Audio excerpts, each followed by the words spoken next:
Selamat datang di channel Pemuja Malam. Jangan lupa like, share, and subscribe ya. Terima kasih. Chapter 39. Mau ngapain berantem di atas kasur?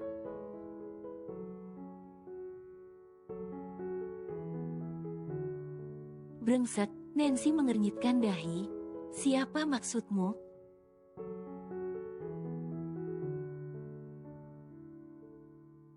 Siapa lagi? Tentu saya bejo kampungan itu. Kali ini Andra benar berteriak, membuat Nancy khawatir Bu Elisa akan mendengarnya dari dalam rumah.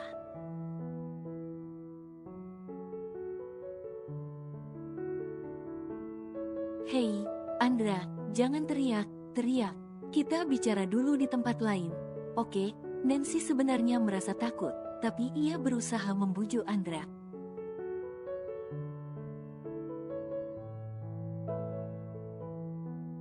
Andra mendengus, melihat ke kanan dan ke kiri.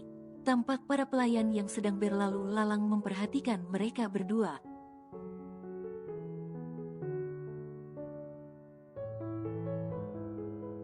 Ia pun akhirnya membuka pintu mobil dan berkata dengan nada mengancam, "Cepetan masuk."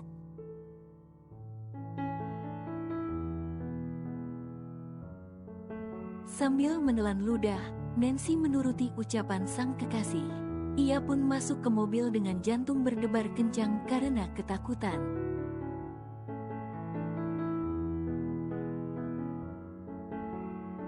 Andra melajukan mobil sportnya membelah jalanan ibu kota di pagi hari. Sepanjang perjalanan, Nancy terus menggenggam erat sabuk pengaman yang ia pakai.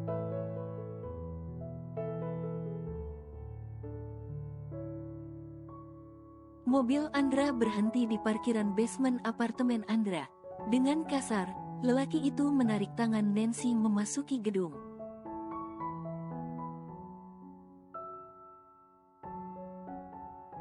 Sama sekali tak melepasnya sampai mereka masuk ke dalam apartemen Andra. "Ah!" Nancy berteriak saat Andra membantingnya ke atas sofa.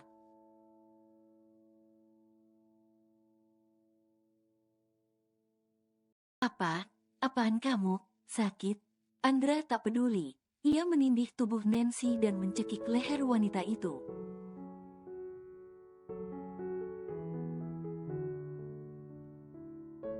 "Beraninya kamu menyelidikinya lagi tanpa sepengetahuanku?" Nancy mencoba melepaskan tangan Andra dengan napas tersengal-sengal. Andra masih terus mencekiknya tanpa peduli kalau pacarnya itu sudah kehabisan napas.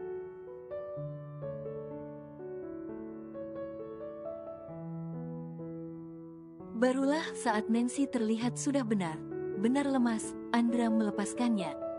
Uhuk, Nancy terbatuk, berusaha menghirup oksigen di sekelilingnya.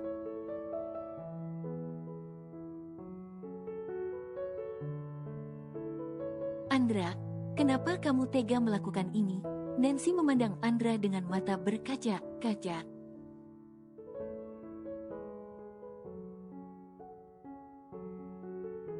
"Kenapa kamu membohongi kami semua dengan dokumen palsu itu? Sebenarnya apa tujuan kamu?"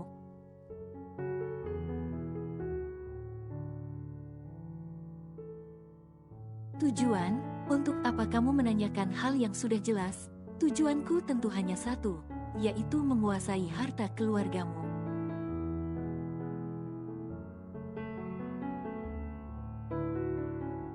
"Apa?" Mata Nancy terbelalak. "Jadi itu sebabnya kamu mendekati aku padahal kamu masih pacaran dengan Tina?"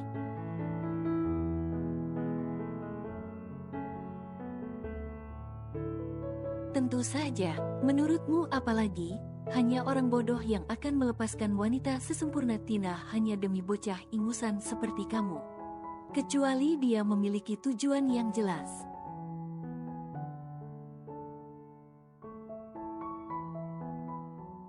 "Dan tujuan kamu adalah untuk menguasai harta mama," Nancy mendesis tak percaya.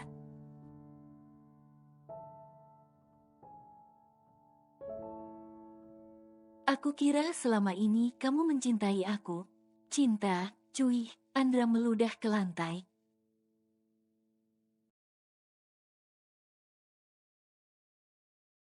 Kamu benar, benar bocah ingusan yang bodoh. Ini sudah abad ke-21 dan kamu masih percaya dengan cinta. Lebih baik aku percaya kalau kambing bisa bertelur.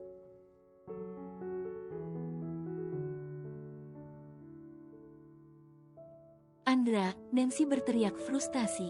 Selama ini aku selalu percaya padamu. Aku bahkan tidak percaya saat orang berkata kamu adalah pria yang licik.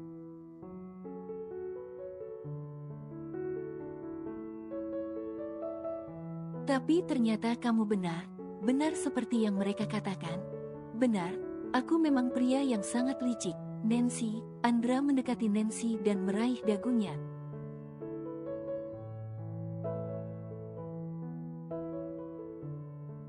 Lalu apalagi yang mereka katakan? Apa mereka juga bilang kalau aku adalah iblis ambisius yang bisa menghalalkan segala cara? Ya, yang itu juga benar.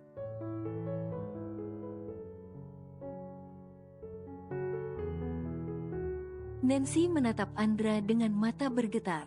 Brengsek kamu, Andra.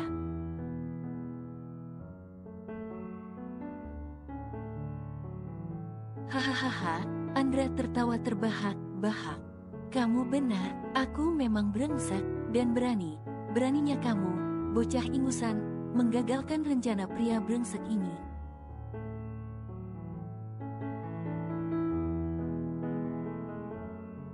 Plak, Andra menamparkan pipi Nancy.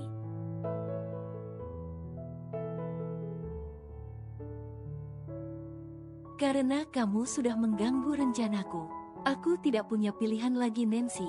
Andra tiba membuka pakaian Nancy dengan agresif.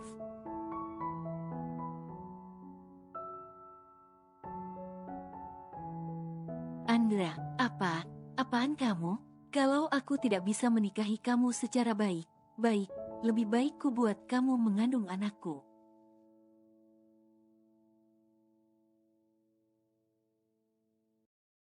Dengan begitu, tidak ada alasan bagimu untuk menolak menikah denganku.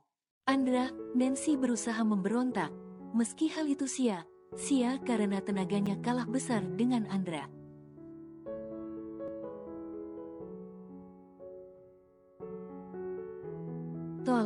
Tolong aku, siapapun, tolong. Apa kamu berpikir ada yang akan menolongmu di sini? Kita ada di apartemenku sekarang.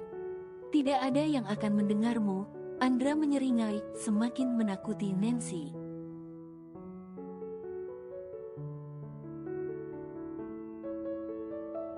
Tepat saat Andra mulai bertindak lebih jauh, terdengar suara ketukan keras di pintu apartemen.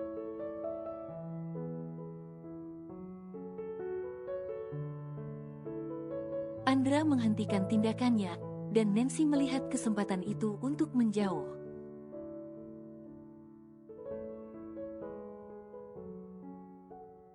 Siapa itu? Andra berteriak dengan marah, berjalan cepat menuju pintu. Namun, sebelum ia bisa mencapai pintu, suara tegas di luar pintu terdengar.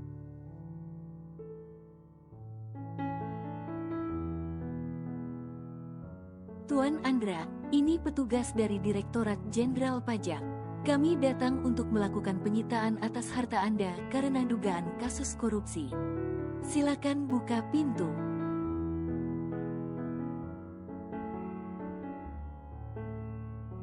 Wajah Andra seketika berubah pucat. Apa? Tidak mungkin, teriaknya. Sementara Nancy memandangnya dengan tatapan terkejut sekaligus lega.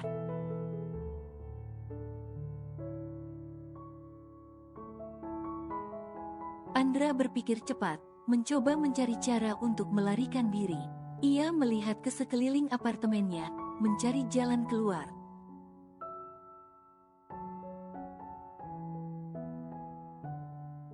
Namun, suara dari luar semakin mendesak. Tuan Andra, jika Anda tidak membuka pintu, kami terpaksa masuk dengan paksa.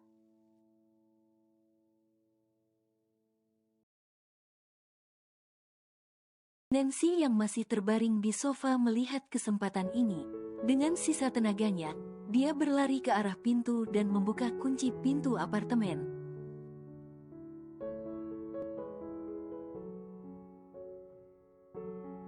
Beberapa petugas pajak bersama polisi langsung masuk dan mengepung Andra.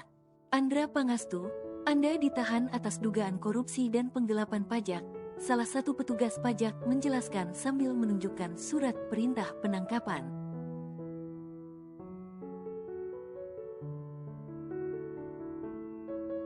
Andra berusaha melawan, tetapi kekuatannya tidak sebanding dengan beberapa petugas yang langsung memborgol tangannya.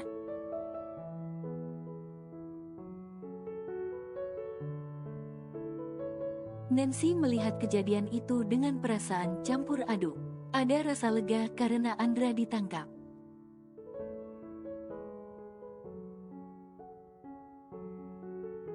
Tetapi juga ada rasa marah dan takut atas apa yang baru saja dialaminya. Petugas pajak mulai menginventarisasi barang di apartemen Andra, mencatat setiap harta yang akan disita.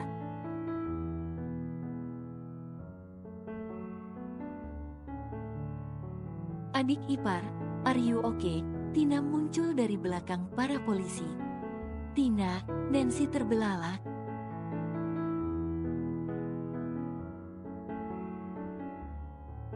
"Kamu, jangan kamu sudah merencanakan semua ini." Tina mengangkat bahu sambil tersenyum santai.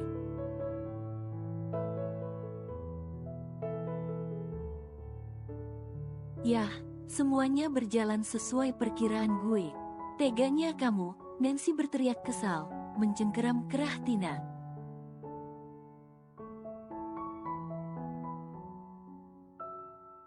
"Kamu sudah mengetahui apa yang akan terjadi padaku, tapi membiarkan aku pergi bersamanya begitu saja."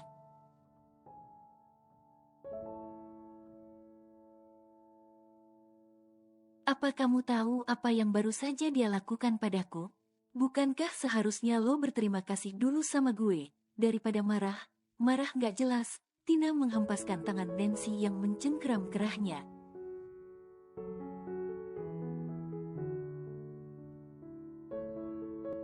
"Kalau nggak seperti ini, lo nggak bakalan cepet sadar, tolol." Wajah Nancy merah padam. Dia merasa marah, tapi tidak bisa menyangkal ucapan Tina.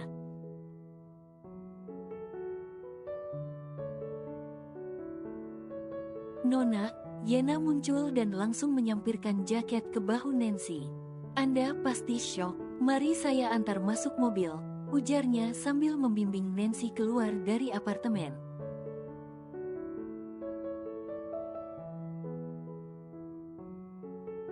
Nancy yang masih sedikit trauma dengan yang barusan terjadi terpaksa menurut. Saat berjalan keluar, mereka bisa mendengar suara Andra yang berteriak protes.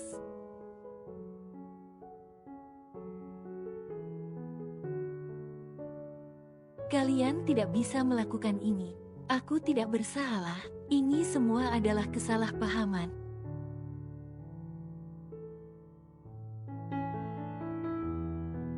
Namun, petugas tidak menggubrisnya. Mereka dengan tegas membawa Andra keluar dari apartemen menuju mobil tahanan.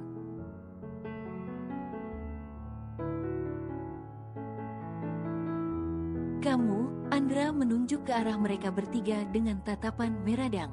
"Tunggu saja, aku akan membalas perbuatan kalian."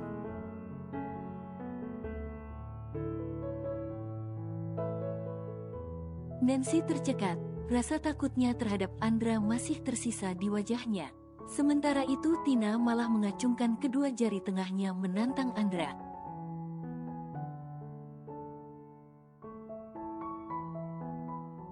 "Membusuklah dengan tenang di penjara, Andra," maki Tina. Setelah itu mereka pun masuk ke dalam mobil untuk segera kembali ke rumah.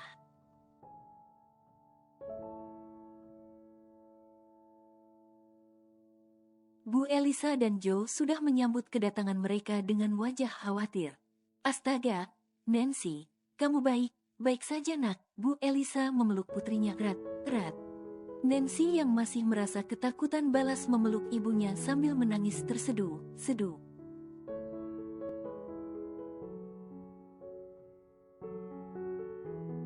"Mama, Nancy takut banget. Tadi Nancy mau diperkosa sama Andra. Ya Tuhan, laki itu sangat biadab." Tidak bisa dibiarkan. Dia harus menerima balasan yang setimpal, Bu Elisa berseru emosi.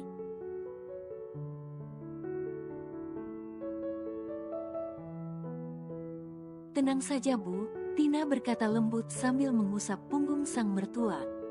Petugas pajak sudah menyita semua bukti korupsi Andra. Dia tidak akan bisa dilepaskan dengan mudah.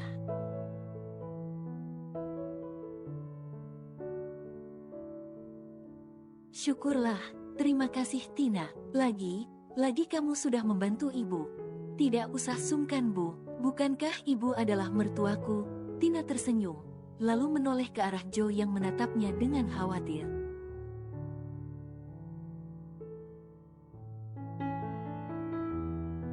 Apa yang membuat wajahmu berkerut begitu, sayang? Kita harus bicara, Joe berkata dengan tegas, meraih tangan Tina ke dalam genggamannya dan menariknya masuk ke rumah.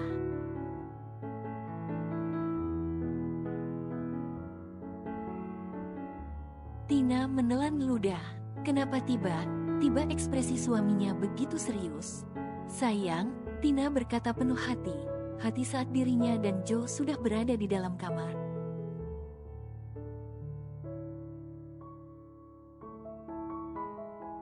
Namun suaminya itu malah berdiri membelakanginya sambil terdiam cukup lama.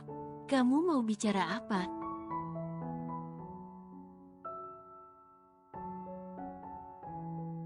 Joe masih terdiam. Tina menggigit bibir, menyadari kalau lelaki itu sepertinya sedang marah.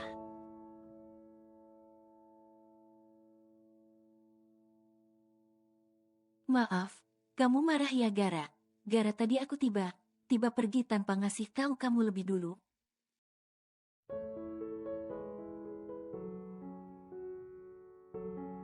Aku melakukannya karena memburu waktu Mas. Aku takut Nancy akan dalam bahaya.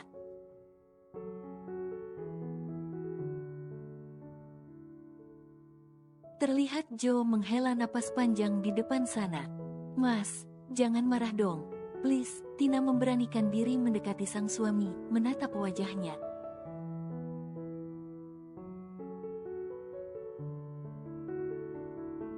Mata hitamnya terbelalak saat menyadari wajah suaminya itu sudah penuh air mata.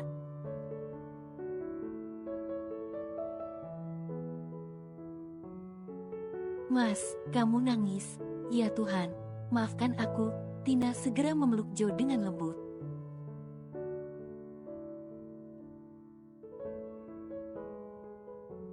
Air mata Joe masih mengalir di pipinya. Apa kamu tahu betapa khawatirnya aku saat kamu tiba pergi, Dek? Apalagi saat aku dengar kalau kamu pergi untuk menyelamatkan Nancy dari Andra.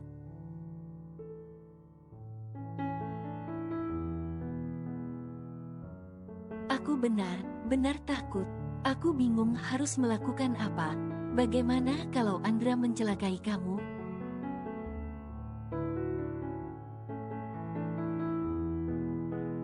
Tina merasakan hati suaminya yang penuh kekhawatiran. Dia pun semakin mempererat pelukannya.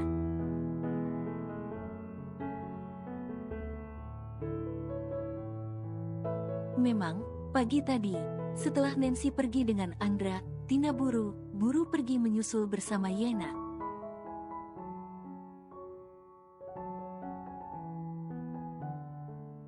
Tina memang sudah memerintahkan Yena untuk membuntuti Andra sejak semalam, sekaligus membuat laporan penyelewengan yang dilakukan oleh Andra ke Direktorat Pajak.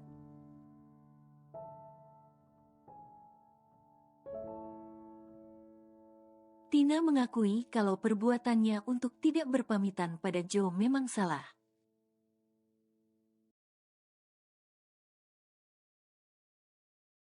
Tapi ia tak menyangka kalau suaminya itu akan sampai menangis karena mengkhawatirkannya.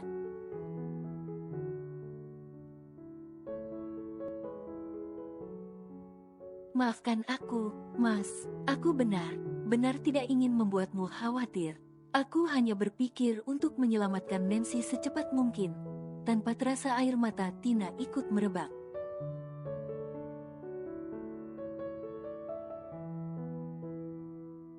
Iya, aku tahu niatmu baik, Dek.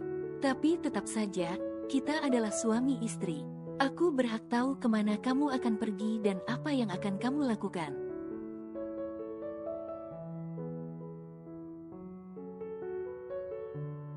Apalagi kita berdua kan juga tahu, kalau kamu tak bersamaku, kesialan akan menimpamu.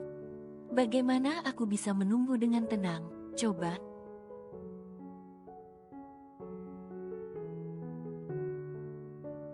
Tina menguraikan pelukannya dan menangkup wajah Joe dengan kedua tangan. Kamu benar, kali ini aku sudah melakukan kesalahan besar.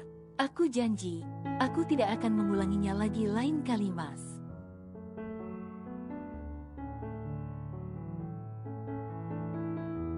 Ya, harus begitu, karena kalau kamu mengulanginya lagi, aku tidak mau tidur satu kasur lagi sama kamu, Joe berkata dengan bibir merengut.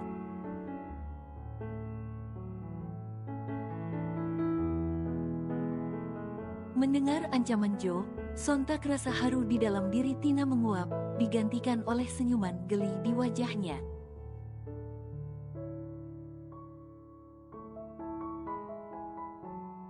Wah, serem banget ancamannya. Adek takut banget. Jangan ketawa, aku masih marah sama kamu, kesal Joe.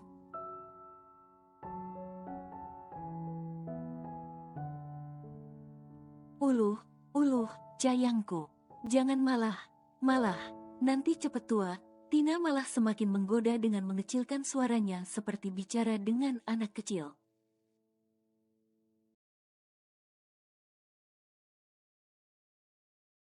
Jangan menggodaku, Joe masih bersungut. Ih, sudah dong marahnya. Lebih baik kalau mau berantem, kita di atas kasur saja Mas. Tina mengedipkan sebelah matanya.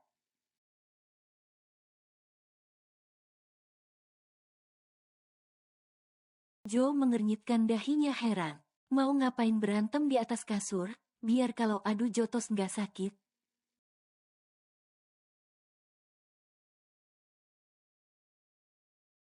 Tina menepuk jidatnya, merasa frustasi dengan kepolosan sang suami. Iya, biar makin nikmat berantemnya sayang, Tina enggan menjelaskan. Akhirnya hanya mencubit gemas hidung mancung suaminya.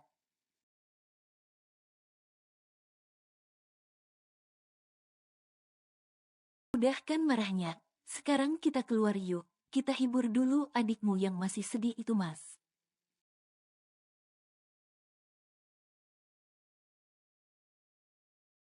Tina menarik tangan Joe, bermaksud mengajaknya keluar.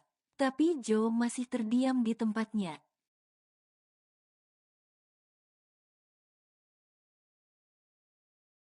Loh, nggak jadi berantem di atas kasurnya, Dek.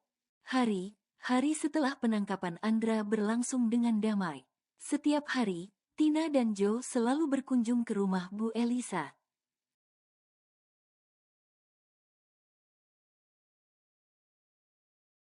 Lambat laun, kesehatan Bu Elisa juga semakin membaik.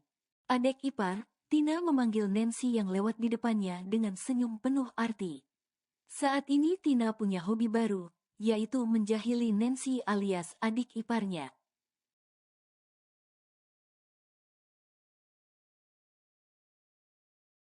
Nancy memilih untuk berpura-pura tidak mendengar.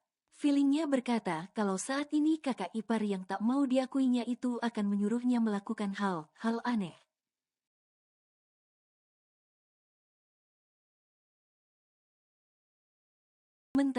Mentang Bu Elisa merasa berterima kasih kepada perempuan itu, Tina jadi semena-mena kepadanya.